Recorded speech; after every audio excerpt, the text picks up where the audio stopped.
Waiting for the first slide.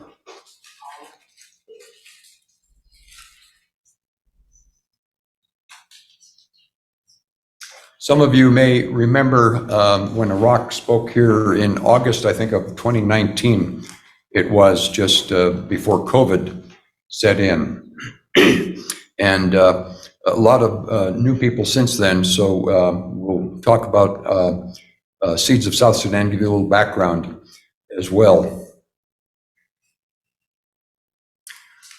Iraq was 7 years old out in the field tending cattle when the Janjaweed attacked his village and burned it and killed his parents and most other people in the village. The kids escaped because they were away from the village and spent months and months in the desert, making their way into Ethiopia and then finally into a refugee camp in northern Kenya in the desert. And he spent 10 years in the refugee camp and was finally fortunate enough to be selected to come to the US as an orphan refugee when he was about 19.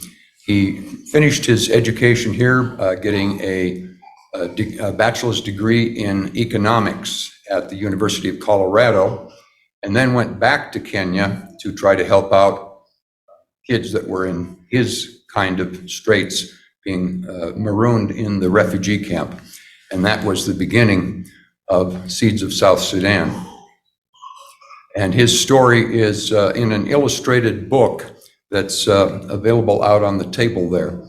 And so with that, I'll turn it over to Iraq to talk more about Seeds of South Sudan.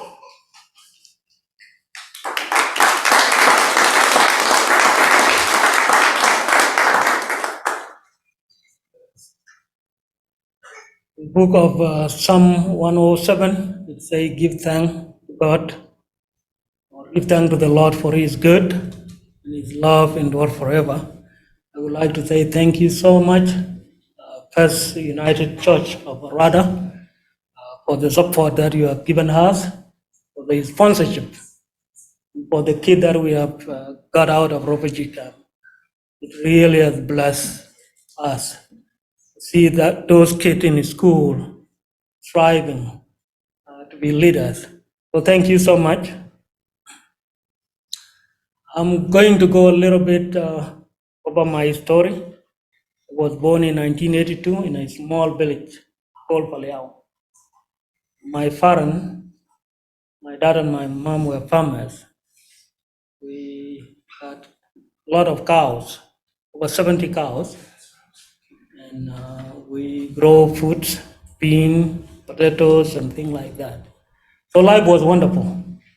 But when I was 7 years old, war broke out, and my village was attacked. I was lucky, or God put me in that position. I was outside, looking after young cows, goat, and sheep. So when I hear the sound of gun, smoke rising from village, I ran with my cousin and friend, hoping that in the evening we will come back. But that was not the case. These militia were running after us. They want to kill us. So we get together with other boys from different villages and we start moving. We worked for 3 months. And during that time, I didn't have any clothes, any shoes. The same too with my friend. We ate anything that we could get along the way, leaf of trees, fruit, and we drink any dirty water we could get along the way. And some of my friends died because of lack of food, because they get sick. And I was afraid. Maybe I might die too. But God put in my heart that not to give up. And also God put my cousin, who was 10 years old at the time, to take care of me. Wherever we get any dirty water, he makes sure that he takes some for me because it was 100 and something degrees hot. And during that time, I could go for 2 days without food, and I could still manage it. But without water, it was even hard to go for for 2 hours. So we keep moving from place to place, and we arrive in Ethiopia in 1989. The United Nations came to give us some food, medicine, and water. That was the first time we were given the name Lost Boys from Sudan. There were thousands of us in that refugee camp, and we stayed there for 18 months. War broke out again in Ethiopia. The government was overthrown by the rebel, and during that time we were forced at the gunpoint to move back to South Sudan. Well, the United Nations told us to go instead of going directly to South Sudan, because the war was still going on, that we go along the border to go to country of Kenya. And that took us a year because of rainy season, flooding, and all of that walking. And during that time, I was tired. We spent our day walking in the water. We spend our night, we climb the trees and hold on to it until in the morning. And there were thousands of mosquitoes during that time. So at that time, I was almost give up, but God speak to me some way that one time He will use me to help my people and get this opportunity. I get that opportunity in 2001 when the United Nations talked to the U.S. government to bring the lost boy over to United States. And I came here and I get opportunity to work, get opportunity to go to school to learn English as a second language. And then after that, I went to Denver Community College and went to CU. So after I graduated from CU, I remember what God put in my heart. I went back to the refugee camp. And when I saw many orphans just roaming the camps, looking at garbage, for something to eat, I say, well, I need to do something. At that time, I sponsored my two cousins to go to school outside the Kakuma refugee camp. And so during that time, I came back and talked to friends, and that's how we start Seed of South Sudan, to help these children, to give them hope, for them to get food. Kakuma refugee camp, if you are lucky, you eat one meal a day. When I used there, we go for 5 days even without food.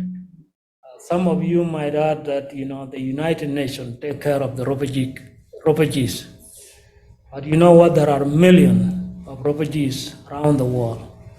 And the work of the United Nations is to sustain them, not to die. So they just give them a little, just to survive. But that came for almost 10 years. I was eating corn and bean. I never get tired of it because that was so little. And when I get this opportunity to be in this country and work in a restaurant, and every night we throw, I don't know, the amount of food that we throw away. Oh, I was really struggle with that. And when I talk to students at high school, middle school, I tell them how blessed we are. That we have all this food, we have water. When I was in that refugee camp, we walked for 2 miles every day. That was the first thing when we wake up at 5, go and get some water. But here we are so blessed with so many different things. The kids in that refugee camp, first thing is water, second, food. And for me to be in this country and see how much we are blessed, it really touched my heart that I need to do something, and with friends and with all of your support, we have now 150 students from grade 1 to college. And we have 4 students that has graduated, 2 from seminary, one with degree in accounting and one with degree in economic and statistics. He is now doing his master's degree at the University of Nairobi. And we have several who are in college now, over 20 students. We have 2 who will graduate at the end of the year. And it is a blessing to see what the Lord is doing. I never imagined myself and the board and the friend who volunteered to get that many kids out of Kakuma refugee camp. And it's still, Yerilu, Byron, and Jill, and I, and others went to that Kakuma refugee camp. And there are over 160,000 people. Could you imagine that? And they live in a very small area. And those refugees are not only from South Sudan, but they are also from Somalia, from Eritrea, from Congo. So there are so many refugees that live in Africa.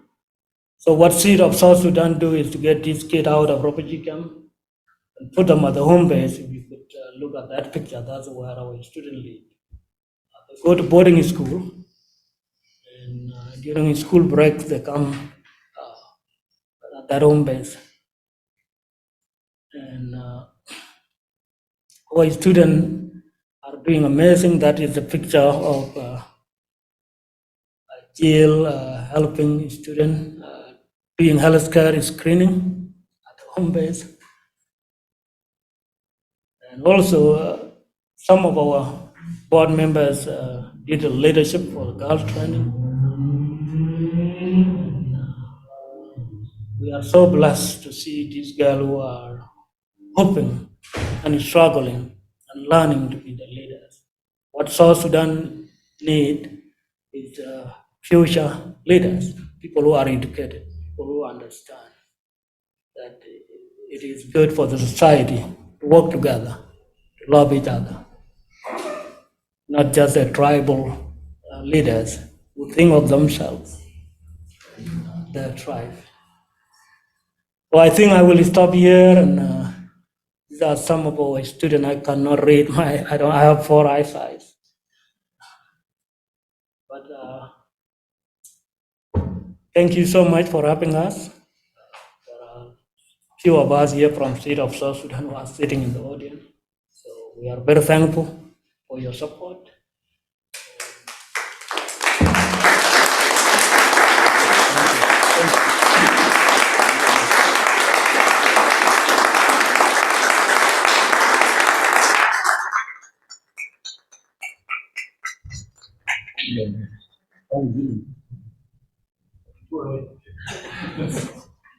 And we have, Rock has mentioned his story, but each of the students have their own individual stories. And so when we were in Kenya in September, I recorded the stories of a number of these students, and one of them we want to show you now.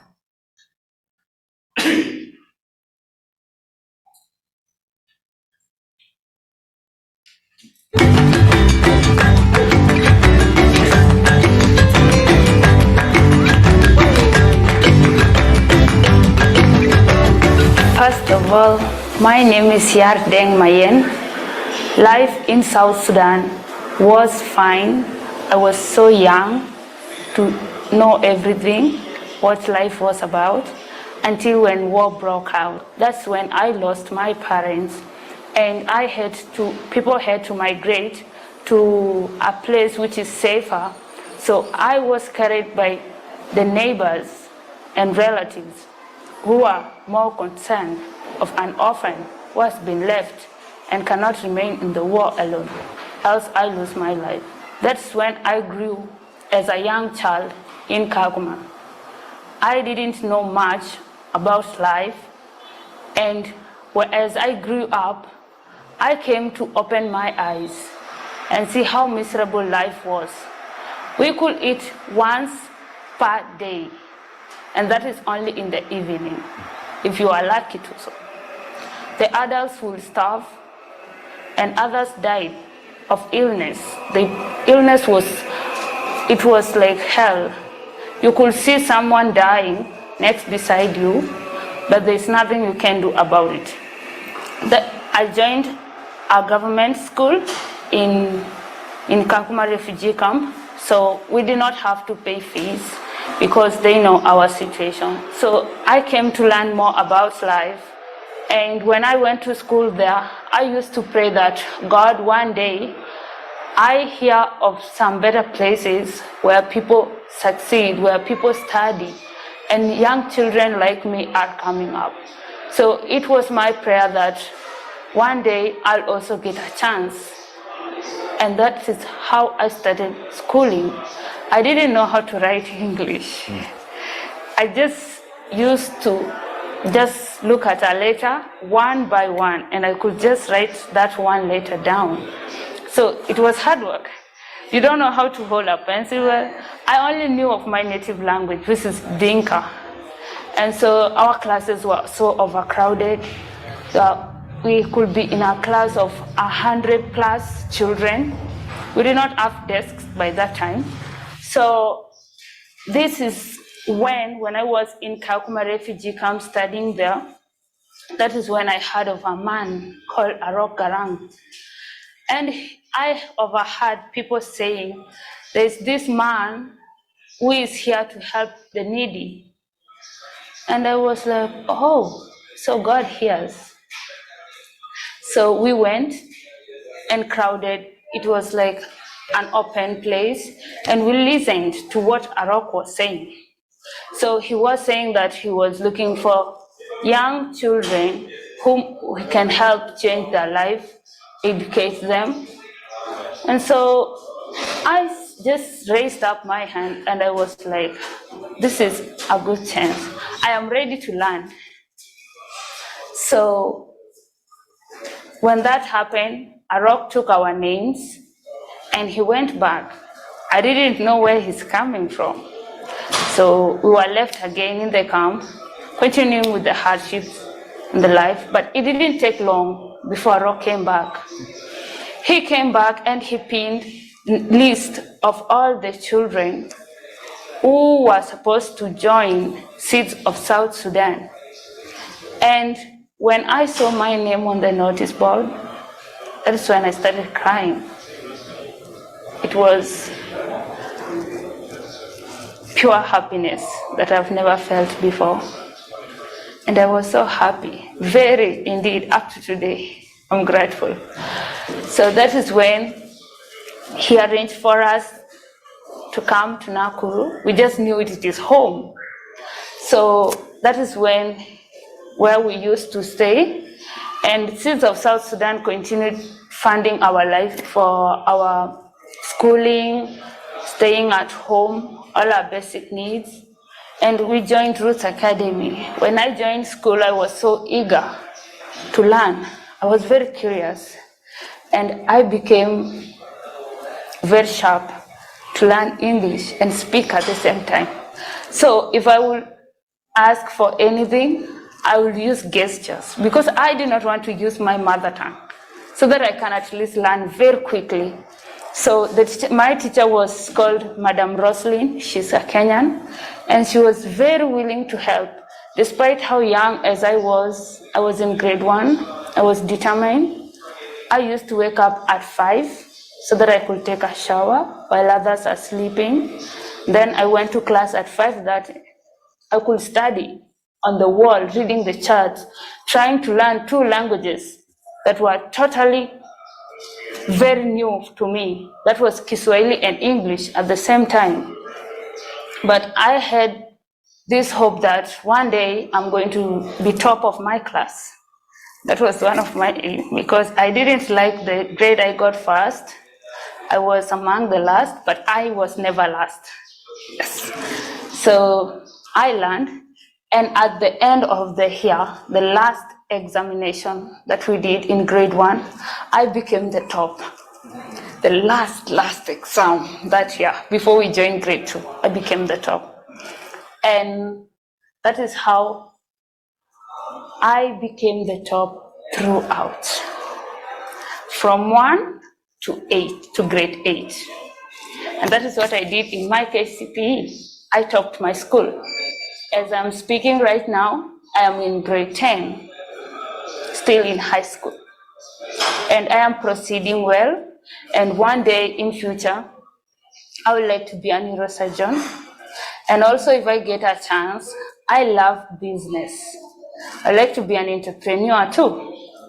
Like, that's my dream. My prayer is that one day, when I achieve those careers, I will gather some capital and I will do something like this, Seeds of South Sudan. I want to sponsor people, children.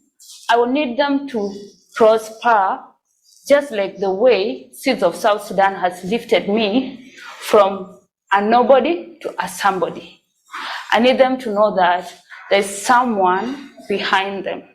No matter how they are, no matter where their parents, they lost them, it doesn't matter.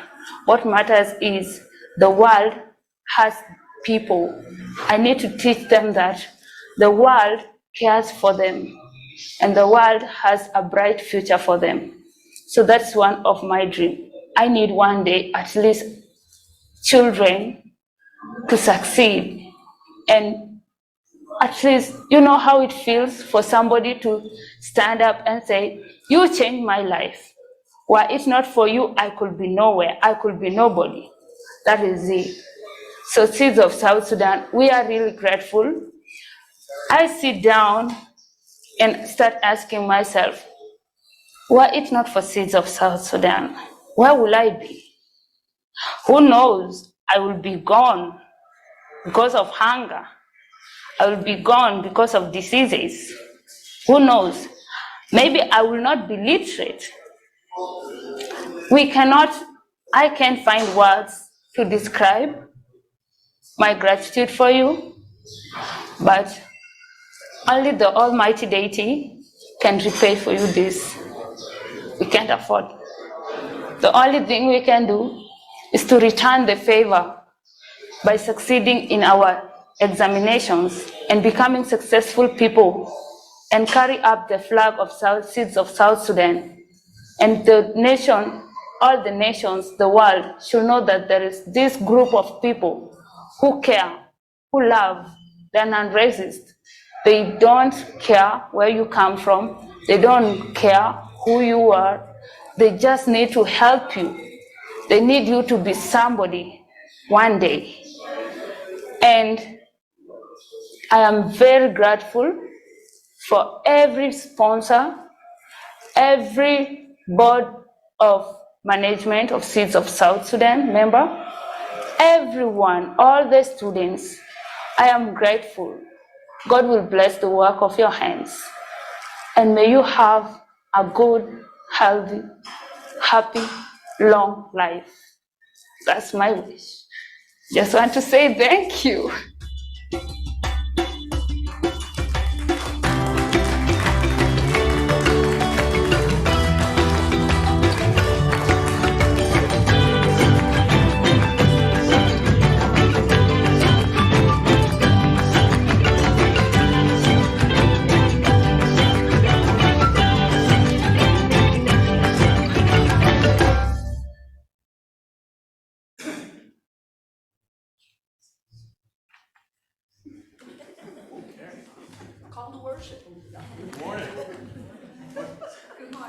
James 127 tells us, are we hot?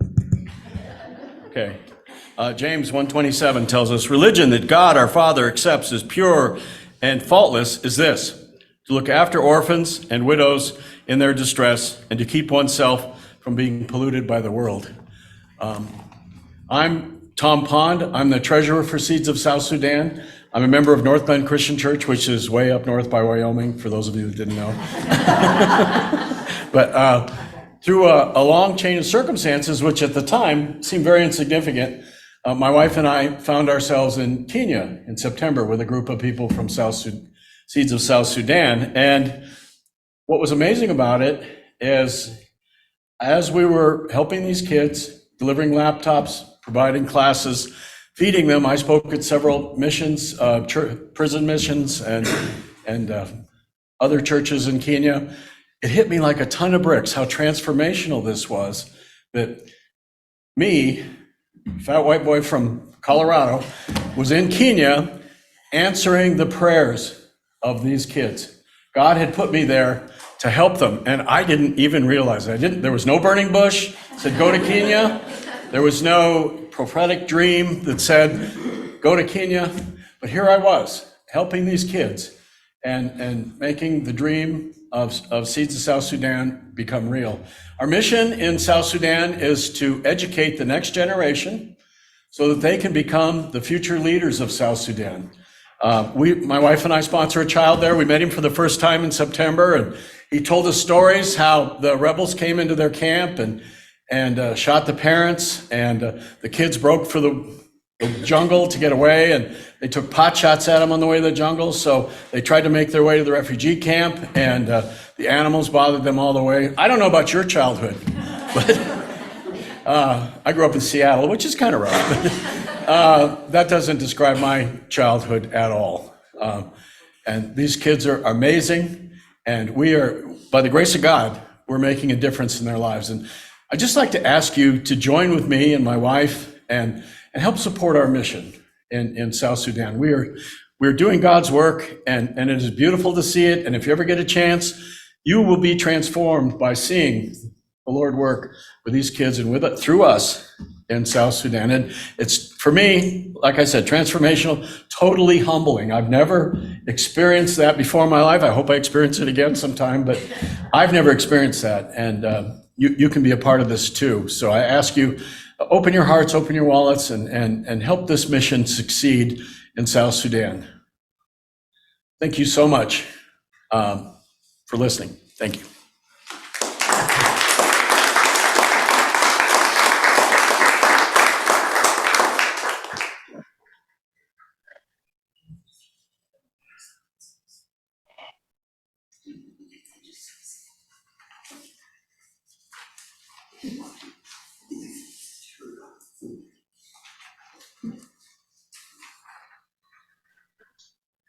Karen suggested we recognize the people here who are sponsoring students. So if you would please stand. You know who you are. I'm one of them. And we also have several board members. Jerry Lou just joined the board yesterday, actually. And Peggy Gonder, John is here, and Tom is on the board. So about half of our board is here this morning. Thank you.